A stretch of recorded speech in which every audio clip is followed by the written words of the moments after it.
Hello students, welcome back to our Dear Students channel. So ఈ వీడియోలో మనం body fluids and circulation అన్న chapter అన్నది డీటెయిల్డ్గా రివిజన్ అన్నది చేద్దాం. సో మా ఛానల్ని సబ్స్క్రైబ్ చేసుకోండి. సో మీరు మీ ప్లేలిస్ట్లో చెక్ చేసుకున్నట్లయితే ఫిజిక్స్, కెమిస్ట్రీ, బయాలజీ ఈ 3 సబ్జెక్ట్స్ అన్ని చాప్టర్స్ అన్నవి మేము 10 మినిట్స్లో ప్రతి ఒక్క రివిజన్ అన్నది కంప్లీట్ చేసి పోస్ట్ చేస్తున్నాం. సో మా ఛానల్ని సబ్స్క్రైబ్ చేసుకోండి, ఒకసారి చెక్ చేయండి. అండ్ ఈ వీడియోస్లో మేము PYQs, ఇంపార్టెంట్ టాపిక్స్ ఏవైతే ఎగ్జామ్స్లో అడుగుతారో అవి అండ్ మైండ్ మ్యాప్స్ ప్రతి ఒక్క చాప్టర్వి కవర్ అవుతాయి. మీరు సెల్ఫ్ రివిజన్ చేసుకున్నట్లయితే అది 2 to 3 hours అన్నది పట్టచ్చు. బట్ మేము 10 మినిట్స్లో అన్ని టాపిక్స్ అన్నవి క్లియర్ చేస్తాం. సో మీకు మాక్ టెస్ట్లో 400, 450 స్కోర్ చేసినట్లయితే ఓన్లీ త్రూ రివిజన్ మీరు 600+ స్కోర్ చేయగలరు. సో ఈ వీడియోస్ని మీరు కన్సిస్టెంట్గా ఫాలో అవ్వండి. మాక్ టెస్ట్లో కూడా మీకు మార్క్స్ అనేవి ఇంక్రీజ్ అవుతాయి. సో ఇక్కడ మా ఛానల్లో వీడియోస్ అనేవి మీరు చూడొచ్చు. మేము డైలీ 2 వీడియోస్ అనేవి పోస్ట్ చేస్తున్నాం ప్రతిరోజు. సో ఈ వీడియోస్ అనేవి జస్ట్ ఓన్లీ 10 మినిట్స్ బిలో ఉంటాయి. సో అన్ని చాప్టర్స్ చేస్తున్నాం, మీరు కన్సిస్టెంట్గా ఫాలో అవ్వండి. సో మీరు NCERT చదివిన తర్వాత ఈ వీడియోస్ అనేవి మీరు చూసి మీ మాక్ టెస్ట్ ఇచ్చినట్లయితే ఖచ్చితంగా స్కోర్ అన్నది ఇంక్రీజ్ అవుతుంది. సో ఇక్కడ మీరు ప్లేలిస్ట్ చెక్ చేసుకోవచ్చు. Physics free classes, chemistry free classes and biology free classes. And NTR నుంచి ఎటువంటి నోటిఫికేషన్ వచ్చినా మేము ఈ ఛానల్లో అప్డేట్ చేస్తూ ఉంటాం. సో ఛానల్ని సబ్స్క్రైబ్ చేసుకోండి, మీ ఫ్రెండ్స్కి కూడా షేర్ చేయండి. So body fluids and circulation మనం లాస్ట్ 3 years అనాలిసిస్ చూసుకుంటే 2023లో 2 క్వశ్చన్స్ వచ్చాయి, 2024లో 2 క్వశ్చన్స్ అండ్ 2025లో కూడా 2 క్వశ్చన్స్ అనేవి ఎక్స్పెక్ట్ చేస్తున్నాం. అంటే 8 మార్క్స్ అనేవి మనకి వీడియో నుంచి మనం కన్ఫర్మ్ చేసుకుందాం. సో వీడియోని ఎండ్ వరకు చూడండి, ఎక్కడ స్కిప్ చేయకుండా. లేట్ చేయకుండా వీడియోని స్టార్ట్ చేసేద్దాం. మన బాడీ ఫ్లూయిడ్స్ అండ్ సర్క్యులేషన్లో మెయిన్ ఆర్గన్ మనం హార్ట్, సర్క్యులేటరీ సిస్టమ్ గురించి మాట్లాడుతూ ఉంటాం. సో మనకి సర్క్యులేటరీ సిస్టమ్ అనేది డిఫరెంట్ ఆర్గానిజమ్స్లో ఎలా ఉంటుందో చూద్దాం. ఫిషెస్లో అయితే మనకి 2 ఛాంబర్డ్ హార్ట్ ఉంటుంది, ఒకటి యాట్రియం, 1 వెంట్రికల్. సో ఇందులో సింగిల్ సర్క్యులేషన్ అనేది మనం చూడొచ్చు ఫిషెస్లో. సో ఆంఫిబియన్స్ అండ్ రెప్టైల్స్లో 3 ఛాంబర్డ్ హార్ట్ ఉంటుంది ఎక్సెప్ట్ క్రొకడైల్కి, బర్డ్స్కి 4 ఛాంబర్డ్ హార్ట్ ఉంటాయి. సో ఇక్కడ ఆంఫిబియన్స్లో మనకి ఇన్కంప్లీట్ డబల్ సర్క్యులేషన్ మనకు కనిపిస్తుంది. And crocodile and birds and మ్యామల్స్లో మనకి డబల్ సర్క్యులేషన్ అనేది కనిపిస్తుంది. డబల్ సర్క్యులేషన్ అంటే oxygenated blood and deoxygenated blood mix అన్నది అవ్వదు, బట్ ఇన్కంప్లీట్లో మిక్స్ అవుతుంది. సో అది డిఫరెన్స్. సో ఫస్ట్ మనం హ్యూమన్ సర్క్యులేటరీ సిస్టంలో ఓవరాల్ వ్యూ మనం చూసుకున్నట్లయితే సో ఇక్కడ blood vascular system and lymphatic system. So first blood vascular సిస్టంలో మనకి హార్ట్ అన్న ఆర్గన్ ఇన్వాల్వ్ అవుతుంది. అండ్ బ్లడ్ అంటే ఫ్లూయిడ్ కనెక్టివ్ టిష్యూ, మన బాడీలో ఫ్లో అయ్యేది. ఆక్సిజన్ ట్రాన్స్పోర్ట్కి, ఫుడ్కి, న్యూట్రియంట్స్కి ప్రతిదీ ట్రాన్స్పోర్ట్ చేసేది బ్లడ్. సో బ్లడ్ వెజల్స్ మనకి బేసిక్గా ఆర్టరీస్, వెయిన్స్, క్యాపిలరీస్ తెలిసిందే. సో బ్లడ్లో మనకి 2 కాంపోనెంట్స్ అనేవి ఫస్ట్ మెయిన్గా ఉంటాయి, plasma and formed elements. Plasma అంటే లిక్విడ్ స్టేట్లో ఉండేది బ్లడ్లో, ఫార్మ్డ్ ఎలిమెంట్స్ అంటే సాలిడ్ స్టేట్స్, అంటే ఏవైనా RBC, WBC, platelets. So formed elements అనేవి మనకి 3 టైప్స్గా చూడొచ్చు, RBC, WBC, ప్లేట్లెట్స్. మళ్ళీ ఈ WBC అన్నవి 2 టైప్స్, ప్రెజెన్స్ ఆఫ్ గ్రాన్యూల్స్ అయితే గ్రాన్యులోసైట్స్, గ్రాన్యూల్స్ లేకపోతే ఎగ్రాన్యులోసైట్స్. గ్రాన్యులోసైట్స్ అన్నవి మళ్ళీ 3 టైప్స్, బేసోఫిల్స్, ఇసైనోఫిల్స్, న్యూట్రోఫిల్స్. ఇది మీరు గుర్తుపెట్టుకోవాలి. వీటి ఒక్కొక్క పర్సంటేజ్ కూడా NCERTలో క్లియర్గా అడిగాడు.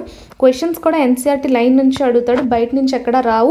సో NCERT లైన్స్ అనేవి మీరు క్లియర్గా చదివినట్లయితే ఈ వీడియోతో మీకు 8 మార్క్స్ అన్నవి కన్ఫర్మ్గా వస్తాయి. సో ఎగ్రాన్యులోసైట్స్లో మళ్ళీ మనకి 2 టైప్స్గా డివైడ్ అవుతాయి, లింఫోసైట్స్ అండ్ మోనోసైట్స్. సో ఇక్కడ లింఫోసైట్స్ అన్నవి ఓన్లీ ఇమ్యూన్యూ సిస్టమ్కి, మనకి ఇమ్యూన్యూ డెవలప్మెంట్ సిస్టమ్కి మనకి హెల్ప్ అవుతాయి. అంటే మన బాడీలో ఉండే ఇన్ఫ్లమేటరీ రియాక్షన్స్లో ఇన్వాల్వ్ అవుతాయి. యాంటీబాడీస్ని ప్రొవైడ్ చేసేది, యాంటీబాడీస్ని సింథసైజ్ చేసేది లింఫోసైట్స్. సో ఈ లింఫోసైట్స్ అన్నవి మళ్ళీ 2 types, B lymphocytes, T lymphocytes. So first మనకి బ్లడ్ గురించి మాట్లాడుకున్నట్లయితే మనకి బ్లడ్లో ప్లాస్మా అండ్ ఫార్మ్డ్ ఎలిమెంట్స్ ఈ 2 ఉంటాయి. సో ప్లాస్మా అన్నది లిక్విడ్ స్టేట్లో ఉంటుంది, ఫార్మ్డ్ ఎలిమెంట్స్ అన్నవి ఏవైతే సాలిడ్స్ ఉంటాయో. సో ప్లాస్మాలో మనకి ఏమేమి కనిపిస్తాయో చూద్దాం. Fibrinogen, globulins, albumin. So fibrinogens అనేవి ఫంక్షన్స్ బ్లడ్ క్లాటింగ్కి హెల్ప్ అవుతాయి, గ్లోబ్యులిన్స్ అనేవి defence mechanism of the body, albumins అంటే osmotic balance of the body. So మనకి ప్లాస్మాలో ఇంకేమైనా ఎలక్ట్రోలైట్స్ ఉంటాయి అంటే sodium, calcium and chlorine along with glucose, amino acids, lipids, blood clotting factors. So ఇవన్నీ మనకి ప్లాస్మాలో ప్రజెంట్ అయి ఉంటాయి. సో ప్లాస్మా అన్నది 90 to 95% వాటర్ అయి ఉంటుంది, 6 to 8% ప్రోటీన్ ఉంటుంది. సో బ్లడ్లో కాంపోజిషన్ మనం చూసుకున్నట్లయితే 55% అన్నది ప్లాస్మా అయితే 45% అన్నది ఫార్మ్డ్ ఎలిమెంట్స్ అయి ఉంటాయి. Plasma without clotting factors is called serum. So ఇది కూడా important PYQ. So types of leucocytes మనం ఇక్కడ చూసుకోవచ్చు. ల్యూకోసైట్స్ అనేవి మనకి neutrophils, basophils, eosinophils, monocytes, lymphocytes. So వీటి పర్సంటేజెస్ కూడా గుర్తుపెట్టుకోవాలి. మ్యాచింగ్లో అడిగే క్వశ్చన్స్ ఛాన్సెస్ ఉన్నాయి. లాస్ట్ ఇయర్ కూడా మ్యాచింగ్లో అడిగారు. సో న్యూట్రోఫిల్స్ ప్రతి ఒక్క సెల్స్వి ఫంక్షన్స్ మీరు గుర్తుపెట్టుకోవాలి. న్యూట్రోఫిల్స్ మనకి మోస్ట్లీ ఫాగోసైటిక్ ఉంటాయి. బేసోఫిల్స్ అంటే ఇన్ఫ్లమేటరీ రియాక్షన్స్లో ఉంటాయి. ఈ బేసోఫిల్స్ అనేవి హిస్టమైన్, సెరటోనిన్ ఇలాంటి కెమికల్ సబ్స్టెన్సెస్ని సెక్రేట్ చేస్తాయి. ఇసైనోఫిల్స్ అనేవి రియాక్షన్ని రెసిస్ట్ చేస్తాయి. అంటే ఇప్పుడు ఏదైనా ఎలర్జిక్ రియాక్షన్స్ మన బాడీలో వచ్చిందనుకో దాన్ని ప్రివెంట్ చేయడానికి నెససరీ థింగ్స్ అన్నవి ఇసైనోఫిల్స్ ప్రొవైడ్ చేస్తుంది. మోనోసైట్స్ అంటే ఫాగోసైటిక్ ఇన్ నేచర్ ఉంటాయి and include macrophages and dendritic cells. Lymphocytes అంటే మనకి mostly produce B lymphocytes and T lymphocytes. ఇవి యాంటీబాడీ ప్రొడక్షన్కి హెల్ప్ అవుతాయి లింఫోసైట్స్. ఇది మెయిన్ ఇంపార్టెంట్. ఈ లింఫోసైట్స్లో కనుక మనకి primary lymphoid organs, secondary lymphoid organs అని కూడా ఉంటాయి. అది డీటెయిల్డ్గా మీకు ఎన్సీఆర్టీలో ఇచ్చాడు, చదవండి. ఒక్కొక్కరికి ఒక్కొక్క బ్లడ్ గ్రూప్ అనేది ఉంటుంది.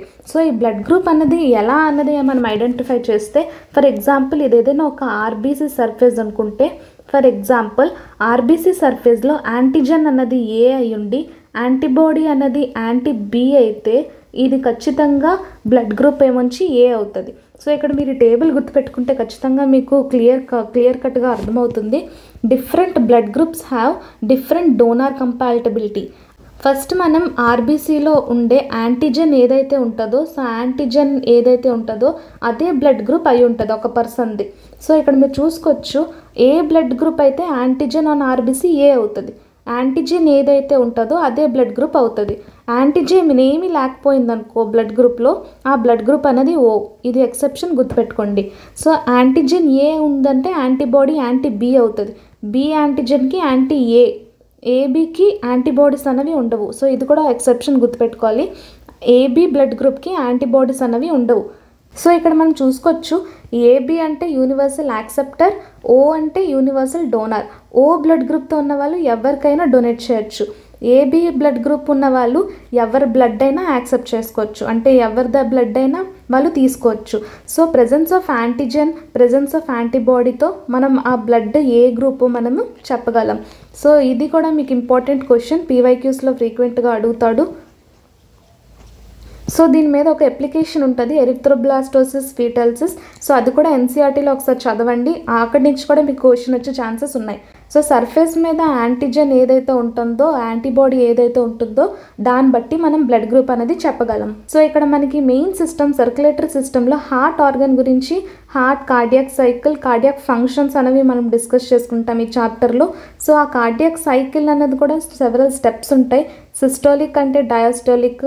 సో ఆ సెవరల్ స్టెప్స్ అనేవి మీరు ఎన్సీఆర్టీలో క్లియర్ కట్గా చదవండి. సో ఇక్కడ మనకి మెయిన్ బ్లడ్ వెజల్ అయోటా నుంచి మనకి బాడీ మొత్తం బ్లడ్ సప్లై అనేది అవుతుంది. సో ఇక్కడ మనకి తెలిసినట్టు 2 atriums 2 ventricles ఉంటాయి. సో ఈ ప్లాట్స్ అనేవి మీరు గుర్తుపెట్టుకోవాలి, డయాగ్రమాటిక్ క్వశ్చన్లో కూడా వచ్చే ఛాన్సెస్ ఉన్నాయి. సో ఇక్కడ మనం కార్డియాక్ అవుట్పుట్ చూసుకోవచ్చు. ఇట్ ఇంపార్టెంట్ టాపిక్ కార్డియాక్ సైకిల్లో. కార్డియాక్ అవుట్పుట్ అంటే stroke volume into heart rate. మనకి నార్మల్గా జనరల్గా హార్ట్ రేట్ అన్నది 70 to 72 ఉంటుంది. స్ట్రోక్ వాల్యూమ్ అంటే 70 ఉంటుంది. స్ట్రోక్ వాల్యూమ్ అంటే the volume of a blood ejected from the left or right ventricle in the aorta per మినిట్ని మనం స్ట్రోక్ వాల్యూమ్ అంటుంటాం. సో జనరల్గా మనకి కార్డియాక్ అవుట్పుట్ అనేది 5000 ml ఉంటుంది, ఆర్ఎల్స్ మనం 5 లీటర్ అని చెప్పచ్చు. సో ఈ కార్డియాక్ అవుట్పుట్ వల్ల మనము హార్ట్ కార్డియాక్ ఫంక్షన్స్ అన్నవి అండ్ సర్క్యులేటరీ ఫంక్షన్స్ అన్నవి డిటర్మైన్ చేయగలం. Electrocardiogram, ECG.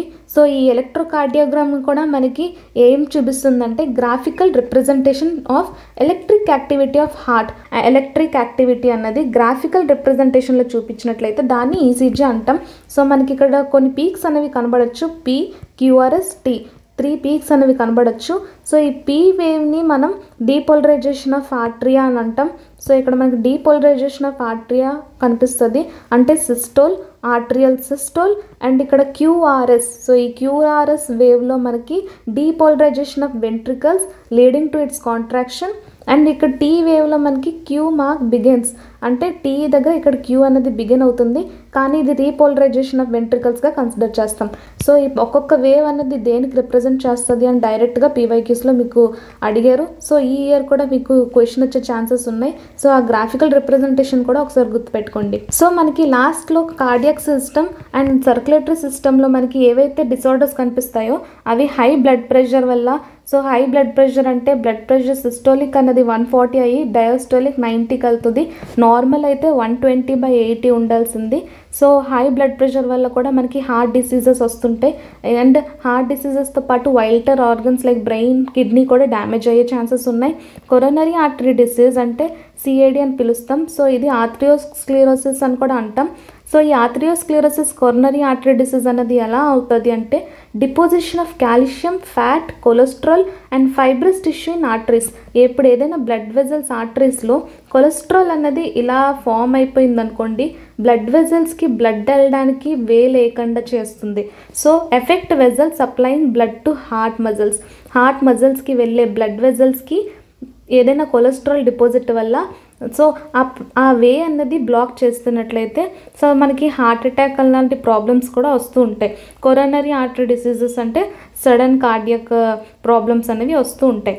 యాంజీనా పెక్టోరిస్ అంటే యాంజీనా పెక్టోరిస్ అంటే insufficient O2 supply to heart muscles.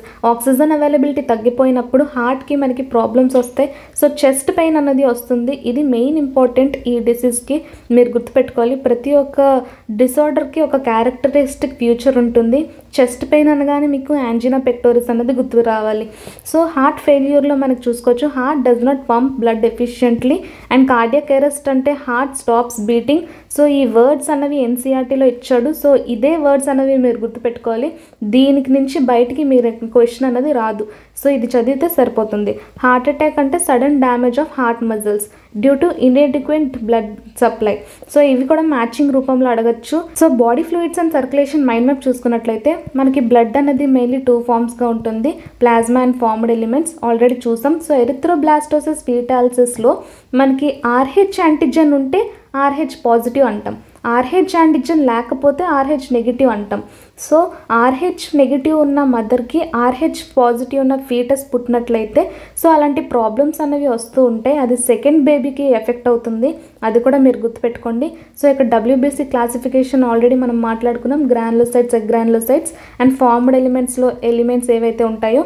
So ఇక్కడ ANS ఆటోనమిక్ నర్వస్ సిస్టంలో మనకి sympathetic nervous system and parasympathetic nervous system అని 2 ఉంటాయి. సో ఇవి మన సర్క్యులేటరీ సిస్టమ్ని రెగ్యులేట్ చేస్తాయి. సో దీని మీద కూడా క్వశ్చన్స్ వచ్చే ఛాన్సెస్ ఉన్నాయి. వాల్వ్స్ ఎన్ని ఉంటాయి? హార్ట్ హిస్టాలజీలో మనకి 3 టైప్స్ ఆఫ్ లేయర్స్ చూడొచ్చు, endocardium, myocardium, pericardium. So neurogenic heart ఉంటుంది, మయోజెనిక్ హార్ట్ ఉంటుంది. ఇది కూడా ఇంపార్టెంట్, బట్ ఎన్సీఆర్టీలో మెన్షన్ చేయలేదు కాబట్టి క్వశ్చన్స్ అనేవి రావు. సో డిసార్డర్స్ కూడా మనం డిస్కస్ చేసుకుందాం. డబల్ సర్క్యులేషన్ అంటే డీఆక్సిజనేటెడ్ బ్లడ్కి ఆక్సిజనేటెడ్ బ్లడ్కి మిక్సింగ్ అన్నది ఉండదు. So coagulation of a blood clotting కూడా మనం మాట్లాడుకుంటాం. సో బ్లడ్ క్లాటింగ్కి మనకి కావాల్సిన ఎసెన్షియల్ ఫ్యాక్టర్స్. వెజల్స్ యొక్క హిస్టాలజీ కూడా ఇంపార్టెంట్, దీనిలో నుంచి కూడా PYQ అనేది వచ్చింది. ట్యూనికా ఇంటర్నా అంటే చాలా ఇన్నర్ మోస్ట్ లేయర్, ట్యూనికా మీడియా అంటే మిడిల్ లేయర్, ట్యూనికా ఎక్స్టర్నా అంటే outer layer of a blood vessel. So ఇది కూడా మీరు గుర్తుపెట్టుకోండి. అండ్ ఇక్కడ ఫిషెస్కి 2 ఛాంబర్డ్ హార్ట్ ఉంటుంది, యాంఫిబియన్స్కి 3 ఛాంబర్డ్, రెప్టైల్స్కి 3 ఛాంబర్డ్, క్రొకటైల్, బర్డ్స్, మ్యామల్స్కి 4 chambered heart. So open circulatory సిస్టమ్కి example Arthropoda and Mollusca. Closed circulatory సిస్టమ్కి example Annelida, Echinodermata, Vertebrata. So ఇది కూడా మీరు గుర్తుపెట్టుకోవాలి. సో అంతేనండి, మ్యాక్సిమం ఈ చాప్టర్ నుంచి మీకు మెయిన్ పాయింట్స్ అన్నవి ఈ వీడియోలో కవర్ అయ్యాయి 10 minutes లోపు.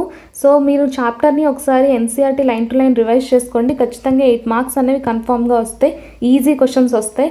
సో ఈ 2025లో మీకు మాక్ టెస్ట్లో స్కోర్ అన్నది ఇంక్రీజ్ అవ్వాలంటే మా ఛానల్లో ఉండే రివిజన్ వీడియోస్ అనేవి మీరు కన్సిస్టెంట్గా ఫాలో అవ్వండి. టెలిగ్రామ్ ఛానల్లో కూడా జాయిన్ అవ్వండి. అక్కడ PDFs, లింక్స్, మైండ్ మ్యాప్స్ అన్నీ మేము షేర్ చేస్తూ ఉంటాము. సో మీకు ఇంకేమైనా డౌట్స్ ఉంటే కమెంట్ సెక్షన్లో కమెంట్ చేయండి. సబ్స్క్రైబ్ చేసుకోండి ఛానల్ని, మీకు లేటెస్ట్ అప్డేట్స్ అన్నీ వస్తూ ఉంటాయి. Thank you.